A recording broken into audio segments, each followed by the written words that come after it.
네, 오밤중의 뉴스 함께하고 계십니다.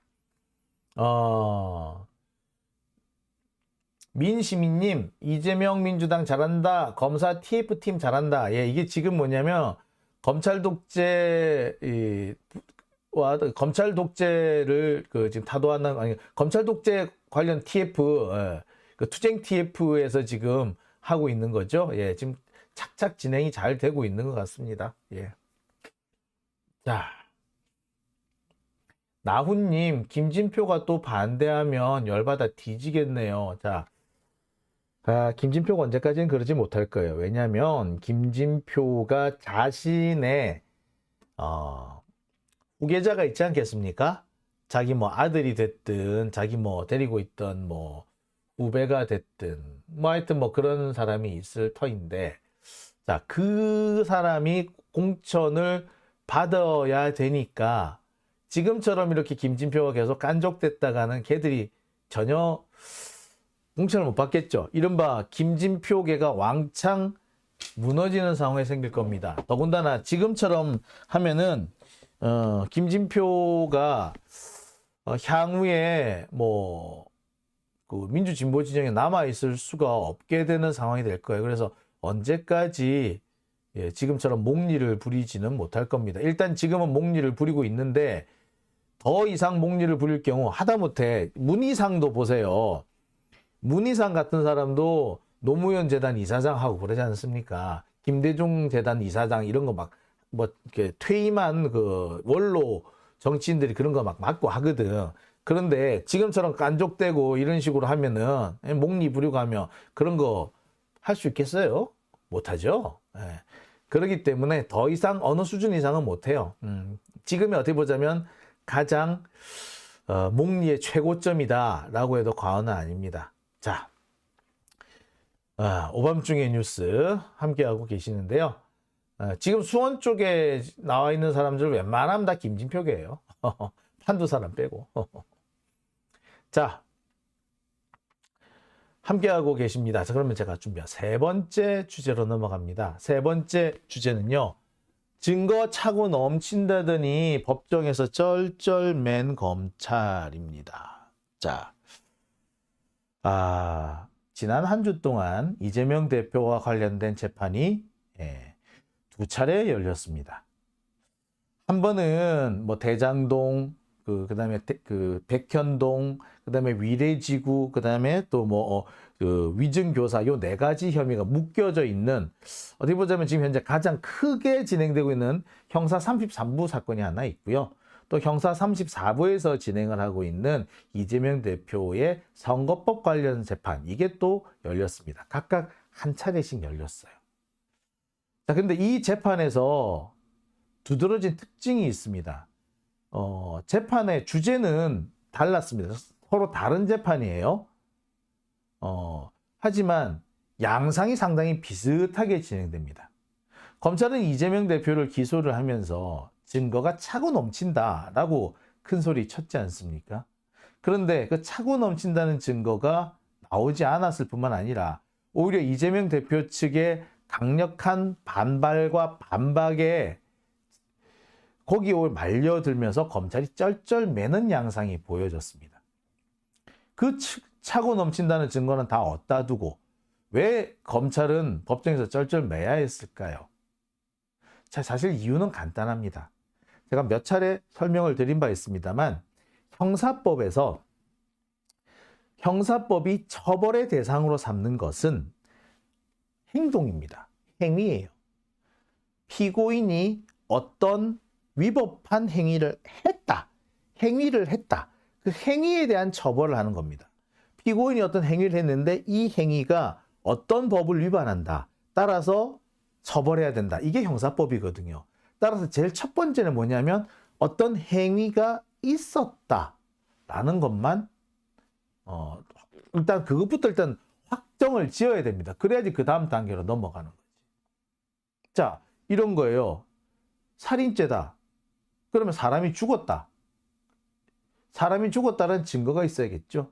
두 번째, 이 사람의 사망 원인이 피고인 때문이다 라고 해야지 살인죄가 될 겁니다. 혹은 사망 원인이 피고인 때문이다. 뭐 과실치사, 뭐 상해치사, 뭐 이런 것들이 있겠죠. 자, 이래야지.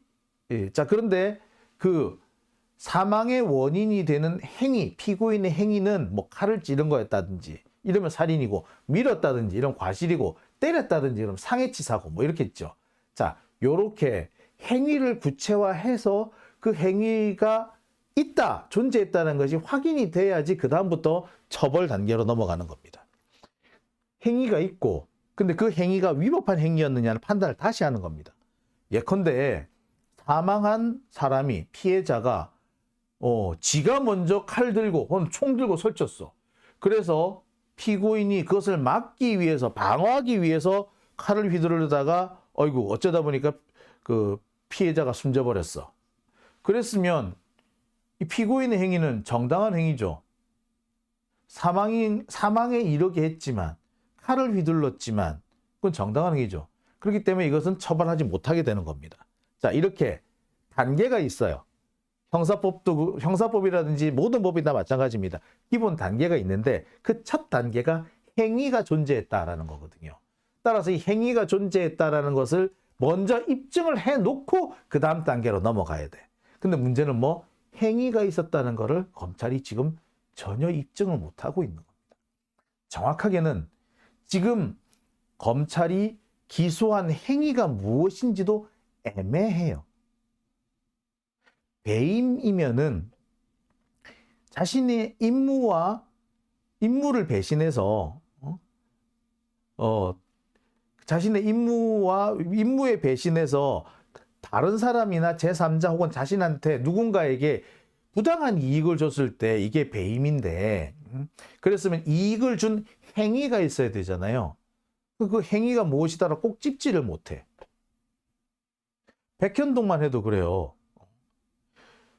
배임이라고 백현동 그 사건 뭐 이런 걸 이렇게 그렇게 기소를 했는데 뭐가 배임인데, 배임이라고 지금 기소한 행위가 뭔데? 라는 거를 밝히지 못하고 있습니다. 위례지구 같은 경우에는 부패방지법 위반이라고 그러는데, 그래서 이재명 대표가 이 대장동 일당한테 그 기밀상, 어떤 공무상 기밀을 유출을 해줬다. 뭐 그래서 이것이 부패방지법 위반이다라고 하는데, 좋아, 그러면 기밀을 어떻게 유출했는데, 기밀을 유출한 행위가 뭔데? 요걸 꼭 집어줘야 되잖아요. 그 행위를 집어주지 못하고 있는 겁니다. 아니, 행위를 집어주지 못하니 당연히 증거가 있을 수가 없죠. 무슨 행위를 했다라고 해야지 그 행위를 한 증거가 나올 건데, 무슨 행위를 했는지 자기들도 지금 모호한 거야. 그러니 뭡니까? 검찰이 법정에서 하는 말이 길어져요. 개발. 증거라는 걸 갖다 놓고도 이것이 왜 증거가 되는지 막 설명하기 바빠. 아니, 뭔 설명을 하고 그래. 자, 보시죠. 이분이 이런 말을 했습니다. 이 말을 한 동영상이 있습니다. 이 동영상 제출합니다. 끝. 그런데 이 동영상은요, 언제에서 언제까지 있었던 일이고요, 여기서 무슨 말을 한 것이 뭐이고, 이것은 무슨 분명히 불법을 인식하고 한 걸 겁니다 라고 이렇게. 아니, 그런 얘기를 할 필요 없어요. 이분은 언제 어디서 이런 말을 했습니다. 증거물 바로 이 동영상입니다. 끝. 끝나잖아. 근데 그 얘기를 안 해. 못해. 자, 그러니 당연히 법정에서 쩔쩔매겠죠. 이재명 대표가 그래서 제가 뭘 했다라는 거예요? 제가 범법을 저질렀다고 지금 기소하신 건데 어떤 행위가 범법이라는 겁니까? 말씀을 해주세요. 그 얘기는 안 하고 계속해서 내가 이런 증거를 낸 거는 이런 이유 때문입니다라고 검찰이 계속 헛소리를 하는 거예요. 그러니까 뭘 남았다나 할 말이 없으니까 쓸 말이 없다고 계속 혓바닥이 길어지고 있는 거죠.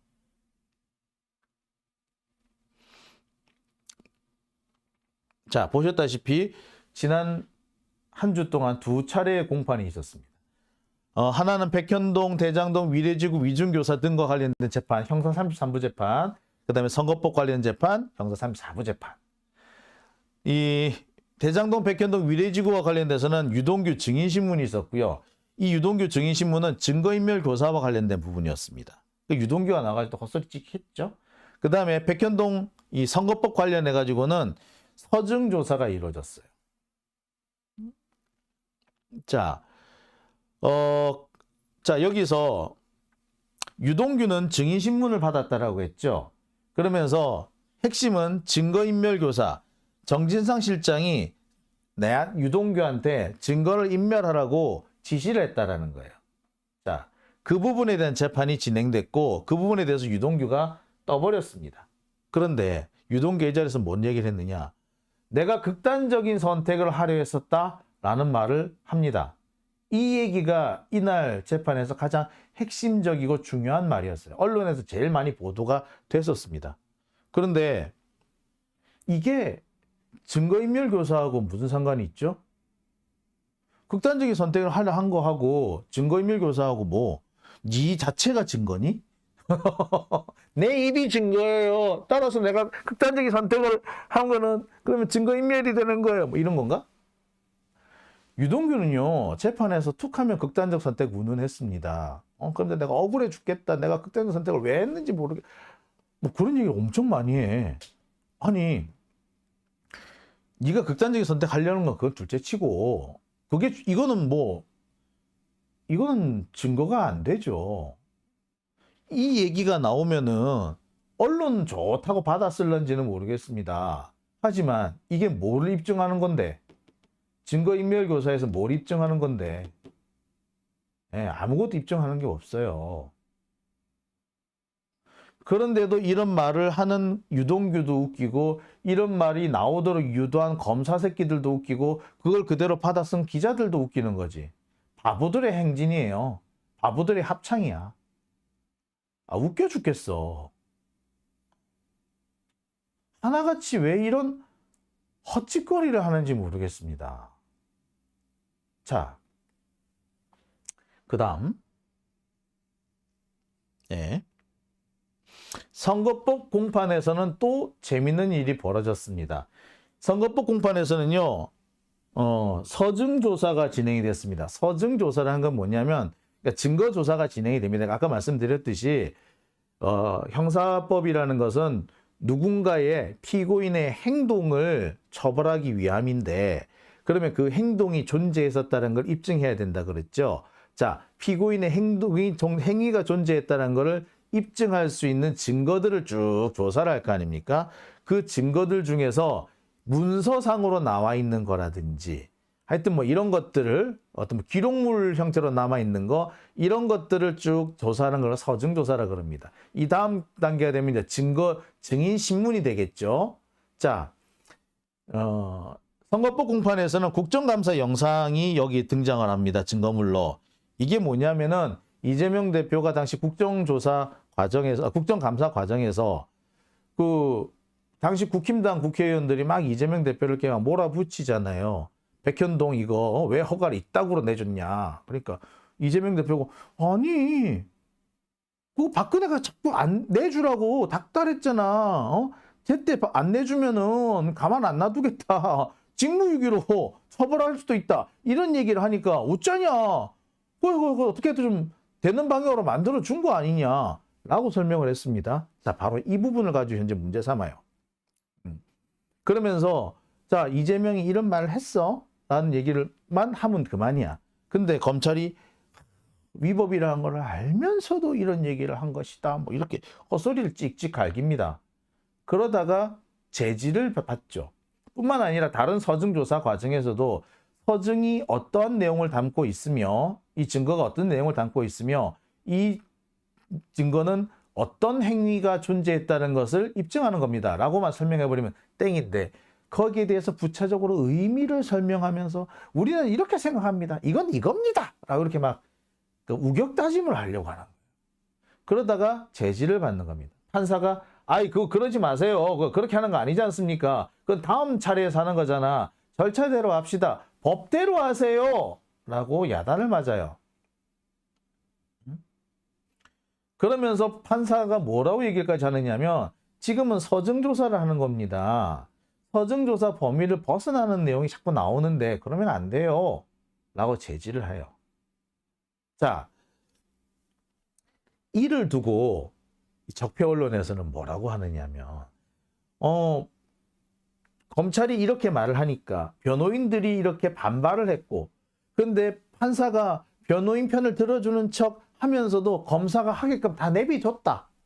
이런 식으로 기사를 썼어. 즉 이재명 대표가 괜히 꼬투리를 잡은 것처럼 보도를 한 거야. 아니야. 그리고 이재명 대표 측이 꼬투리를 잡았는데 판사가 받아주지 않은 것처럼 기사를 썼어. 아니야. 판사가 분명히 지적을 했어. 범위 벗어나지 않게 해달라고. 지금 벗어나는 게 많습니다. 그러지 마세요라고 제지를 했어요. 그런데 기사는 이상하게 나간 거지. 그러니까 지들이 자기들 유리한 대로 쓴 거야. 그러니까 검사들, 검언 유착 정권이 검언 카르텔에 유리한 대로 기사를 쓴 거예요. 그런데도 숨길 수 없었던 게 있었지. 왜? 검사들이 오바지를 했고 판사가 제지를 했고, 그리고 가장 결정적으로 검찰이 제대로 된 증거라는 것을 내놓지 못했다. 그러면서 장황하게 헛소리만 퍼뜨렸다. 게다가 재판부가 뭐라고 얘기를 하느냐면, 지금 검찰이 지금 하고 있는 얘기, 그거 공소장에 포함이 안 돼 있는 내용이에요. 이거를 자꾸 공소장이 없는 내용을 자꾸 말씀하시면 어떡합니까? 라고 지적도 나왔습니다. 자, 이 부분이 뭐냐면, 국토부가 4단계 용도 변경을 강요했다는 허위 사실을 이재명이 주장했다라고 검찰이 자꾸 주장을 하는데, 국토부가 4단계 용도 변경을 강요했다. 4단계 용도 변경이란 말은 아니었어요. 국토부가 어떻게 라고까지 말한 게 아니라 빨리 용도 변경해줘. 우리가 빨리 팔고 지방으로 이전해 가야 돼. 좀 팔아줘. 빨리 팔게 해줘. 라고 닥달을 했어요. 근데 4단계 용도 변경을 강요했다라는 식으로 얘기는 하지는 않았어. 이재명 대표도 그렇게 얘기하지 않았어요. 빨리 용도 변경을 해주라고. 빨리 저 아파트 지을 수 있게 용도 변경해주라고 그랬단 말이야. 근데 굳이 4단계 용도 변경이라고 어거지를 쓴 거예요. 공소장이 없는 내용이지. 이거는 없어. 이 얘기를 하다가 판사한테 딱 걸린 거예요. 아유, 검사님, 그런 얘기 하시면 안 되죠. 그거 공소장이 없는 얘기잖아요. 하지 마세요.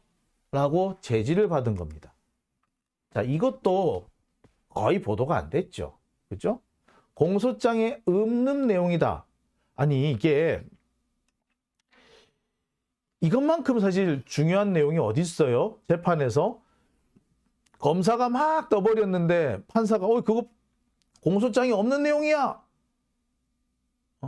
라고 했으면 그거 정말 심각한 얘기 아니에요? 자, 그리고 변호인 측에서 또 적극적으로 제기를 합니다. 아니, 도대체 어떤 발언이 허위라는 건지 얘기를 좀 해주세요. 국토부가 용도 변경을 해달라고 여러 차례 요구를 했고 그게 강요에 가까웠다. 이것이 거짓이라는 건가요? 아니면 4단계 용도 변경이 거짓이라는 건가요? 도대체 뭐가 거짓이라는 건가요? 라는 거 구체적으로 찝어요. 대체 뭐란 얘기입니까? 좀 뭐냐면 검사는 지금 자신들이 무엇을 기소했는지도 모르는 거야. 아니, 모르는 척 하는 거지. 정석대로 진행을 하면은 무죄가 나올 게 너무 뻔하니까 어떻게든 간에 판사가 착각을 하게끔 오인하게끔 이렇게 유도를 하고 있는 겁니다. 그러니까 판사가 요점이 딱 모든 재판도 마찬가지예요. 요점이 명확하면요 판사들이 잘못된 판단을 내리기도 어렵고 판사들이 검사들이 법 기술을 적용하기도 어렵습니다. 그런데 이 논점이 뭐야? 쟁점이 뭐야? 그리고 이 사건의 주요 요지가 뭐야? 이걸 헷갈리게 만들어 놓으면요. 그래서 부차적인 거에 계속 집중하게 만들어 두면은 판사도 사람이라서 헷갈리는 거야. 그래서 엉뚱한 판단을 내려야 돼요. 애시당초 문제가 된 재판의 핵심 주제와는 전혀 상관없는 결론에 도달하게 되는 겁니다. 그거를 지금 검사가 지금 유도하고 있는 거지. 판사야 제발 좀 헷갈려. 그렇게 판사가 헷갈리게 하려고 지금 계속 딴소리를 하는 거예요. 이상한 소리, 주제와 관련 없는 얘기, 공소장에 없는 얘기 막 버뜨리고 있는 거죠. 한마디로 꼼수 부리고 있다는 겁니다. 자, 증거 차고 넘친다더니 왜 이런 짓을 하죠? 제대로 된 증거가 없기 때문이에요. 아까도 말씀드렸습니다만 위법 행위가 존재했다, 행위가 존재했다, 그리고 그것은 위법하다, 이렇게 단계별로 입증해 나가야 되는데 행위가 존재했다부터 지금 애매한 거야. 그러니까 행위가 존재했다 요거를 자꾸 지금 애매하게 만드는 거예요. 흐릿하게 만들어야 돼요. 사실과 주장을 뒤섞어 가지고 왜곡을 해서 판단의 착오를 일으키려고 하는 거예요. 그러면서 계속해서 엉뚱한 자료를 제시하며 과도한 의미 부여를 합니다. 요렇게 계속 하면은 나중에는 현혹이 되죠, 판사도. 그래서 엉뚱한 판결론에 내리게 되는 거예요. 이런 짓을 잘하는 변호사들도 있어요, 사실. 많이 있어요. 검사들은 보통 이런 짓 안 하는데 희한하게 윤석열 라인에 있는 검사들은 이렇게 현혹을 잘 시키더라고. 요점은 별개, 요점은 어디로 사라져버리고 이 사건의 주요 요지는 어디론가 사라져버리고 자꾸 엉뚱한 다른 것들이 끼어 들어와 가지고 엄청난 의미 부여가 되고, 그러면서 그것들이 최초의 문제가 된 이 것과는 전혀 다른 결론을 이렇게 유도하고 있다, 뭐 이렇게 보시는 거죠. 베리님께서 매번 재미도 없는 소설 쓰고 있다라고 하셨고요. KHD님께서는 생사람 잡느라고 여러 가지 한다. 예, 제가 길게 설명합니다만 지금 생사람을 잡으려고 지금 별 헛소리를 다 하는 거예요. 그러니까 생사람을 잡고 있는데 그 정석대로 하면 생사람이 안 잡힐 거니까 속임수를 쓰는 거예요. 다양한 방식의 속임수. 그러니까 법기술자라는 겁니다. 정의는 온데간데 없고 자신들이 내려놓은 결론에 맞춰가지고 주구장창 그 결론을 이끌어내기 위해서 거짓말도 했다가 과장도 했다가 눈속임도 했다가 그런 짓을 계속 반복을 하고 있는 겁니다. 지금 대한민국의 사법제도가 이래요. 검사가 이런 짓을 하면 판사가 그때그때 잘 걸러내줘야 되는데 어느 순간 판사도 헷가닥 넘어간다? 어떤 판사들은 보면요, 검사가 그렇게 헛소리 하는 걸 그냥 따라가고 따라가. 그냥 아무 생각 없이 그래. 그러면서 검사가 만들어 놓은 결론을 그냥 그대로 받아 쓰는 놈들도 있지. 지금 이화영 부지사에 대한 재판이 딱 그렇게 진행이 되고 있습니다. 참 안타깝죠. 안타깝습니다. 손뜨개님, 헐, 한동훈 스타일이네요. 네, 바로 그겁니다. 한동훈 스타일이 딱 그렇습니다. 야, 참. 한마디로 연막 전술 같은 거예요. 연막 전술. 핵심이 어디 있는지 헷갈리게 만들어 가지고 판단을 그르치게 만드는. 왜? 연막탄을 막 쏘면 표적이 어디 있는지 못 찾잖아요. 그래서 엉뚱한 데 쏘게 되잖아요. 딱 그 상황이다 라고 보시면 됩니다. 당하면 안 된다고요? 우리는 안 당하죠. 루시아님, 우리는 안 당하지. 판사가 당하니까 문제지. 아이고, 답답스럽습니다. 자, 오밤중의 뉴스 함께하고 계신 지금 시각은 12시 45분이고요. 광고 하나 들으시고요. 다음 네 번째 주제로 넘어가겠습니다. 약초의